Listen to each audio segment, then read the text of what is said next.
இன்னைக்கு வீடியோல வந்து பார்த்தீங்க அப்படின்னா, நம்மளோட பிஎஃப் அக்கவுண்ட்ல இப்போ அகைன்ஸ்ட் நியூவா வந்து ஒரு ப்ராப்ளம் வந்து கிரியேட்டட் ஆயிருக்கு. ஸோ அந்த ப்ராப்ளத்த பத்தின டீட்டெயில் தான் இந்த வீடியோல ஷேர் பண்ண போறேன். ஸோ அதுக்கு முன்னாடி நீங்க இது மாதிரி பிஎஃப் அக்கவுண்ட் ரிலேட்டடான எந்த ஒரு அப்டேட்டையும் இம்மீடியட்டா தெரிஞ்சுக்கணும் அப்படின்னு நினைச்சீங்கன்னா, மறக்காம நம்மளோட சேனலுக்கு சப்ஸ்கிரைப் பண்ணிக்கோங்க. கூடவே வர்ற பெல் ஐகான்ஸ்ல ஆல் அப்படிங்கிறத கிளிக் பண்ணி வச்சிட்டீங்க அப்படின்னா, நம்ம சேனல்ல வரக்கூடிய எந்த ஒரு அப்டேட் இன்ஃபர்மேஷனும் நீங்க மிஸ் பண்ணாம பார்க்கலாம். இப்போ வந்து பார்த்தீங்க அப்படின்னா, நம்மளோட பிஎஃப் அக்கவுண்ட்ல வந்திருக்கிற அந்த புது ப்ராப்ளம் என்ன அப்படிங்கிறத வந்து பார்க்கலாம். ஸோ நம்மளோட சப்ஸ்கிரைபர் ஒருத்தர் நமக்கு வந்து மெயில் பண்ணியிருந்தாரு. நேத்து நைட்டு மிட் நைட்ல ஒருத்தர் வந்து மெயில் பண்ணியிருந்தாரு. இந்த மாரி அக்கவுண்ட் வந்து லாகின் ஆக மாட்டேங்குது.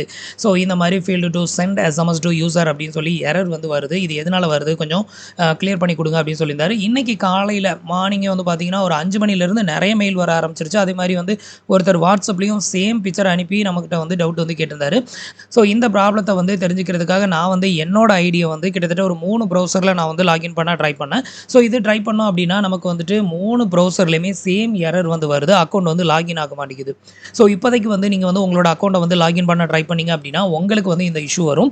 ஸோ இந்த இஷ்யூ வந்து எப்போ வருது அப்படின்னு பார்த்தீங்கன்னா, நீங்க வந்து உங்களோட யூசர் நேம், பாஸ்வேர்ட் அப்புறம் இந்த கேப்சாவ என்டர் பண்ணி சைன் இன் அப்படிங்கிற ஆப்ஷன வந்து கிளிக் பண்ணுவீங்களா? ஸோ இத வந்து கிளிக் பண்ணும்போது வந்து பார்த்தீங்க அப்படின்னா, உங்களோட அக்கவுண்ட் வந்து லாகின் ஆகுறதுக்கு பதிலா இந்த மாதிரி எரர் வந்து வந்து நின்னுட்டு, இந்த மாரி அந்த பேஜ விட்டு அடுத்த ஸ்டேஜ்க்கு வந்து மூவ் ஆகாது. உங்களுக்கு failed to send SMS to user அப்படிங்கிற இந்த எரர் வந்து வரும். ஸோ இந்த எரர் வர்றதுக்கு காரணம் வந்து பார்த்தீங்கன்னா, டெக்னிக்கல் இஷ்யூனால தான் இந்த எரர் வந்து வருது. ஸோ இந்த எரர் வந்து உங்களுக்கும் வருது அப்படின்னா, நீங்க வந்து வொரி பண்ணிக்கணும் அப்படின்னு அவசியம் கிடையாது. கொஞ்சம் டைம் வந்து வெயிட் பண்ணுங்க. கண்டிப்பா பிஎஃப் ஆஃபீஸ் சைட்ல இருந்து இத வந்து கிளியர் பண்ணுவாங்க.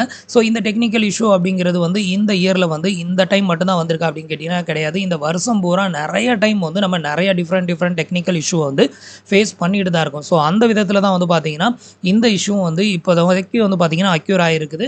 ஸோ இந்த எரர் வந்து கூடி சீக்கிரத்திலேயே வந்து கிளியர் ஆகும். நீங்க உங்க அக்கவுண்ட்ல மட்டும் தான் வருது அப்படின்னு சொல்லிட்டு பயந்துகிட்டு இருக்கணும் அப்படின்னு அவசியம் கிடையாது. அக்கவுண்ட்ல எந்த ப்ராப்ளமும் கிடையாது. அதேமாரி ப்ரௌசர்லயும் எந்த ப்ராப்ளமும் கிடையாது. நான் வந்து 3 டிஃபரெண்ட் ப்ரௌசர்லயும் ட்ரை பண்ணி பார்த்துட்டேன். 3லயுமே இந்த எரர் வந்து வருது. அக்கவுண்ட் வந்து லாகின் ஆக மாட்டேங்குது. கூடிய சீக்கிரத்தில இது வந்து கிளியர் ஆகும். கிளியர் ஆனதுக்கு அப்புறமா லாகின் பண்ண ட்ரை பண்ணுங்க. கண்டிப்பா லாகின் ஆகும். ஸோ இந்த ப்ராப்ளம் வந்து கிளியர் ஆனதுமே மறக்காம கமெண்ட்ல சொல்லுங்க. ஸோ மத்தவங்க பார்த்து தெரிஞ்சுக்கிட்டாங்க அப்படின்னா, அவங்களுக்கும் லாகின் பண்றதுக்கு ரொம்பவே ஹெல்ப்ஃபுல்லா இருக்கும். ஸோ இன்னைக்கு சொன்ன இந்த அப்டேட் இன்ஃபர்மேஷன் உங்களுக்கு ரொம்பவே யூஸ்ஃபுல்லாவும், இன்ஃபர்மேட்டிவாவும் இருந்திருக்கும் அப்படின்னு நினைக்கிறேன். நம்மளோட வீடியோஸ் புடிச்சிருந்ததுன்னா லைக் பண்ணுங்க, ஷேர் பண்ணுங்க, கமெண்ட் பண்ணுங்க. மறக்காம நம்மளோட சேனலுக்கு சப்ஸ்கிரைப் பண்ணி சப்போர்ட் பண்ணுங்க. தேங்க்ஸ் ஃபார் வாட்சிங்.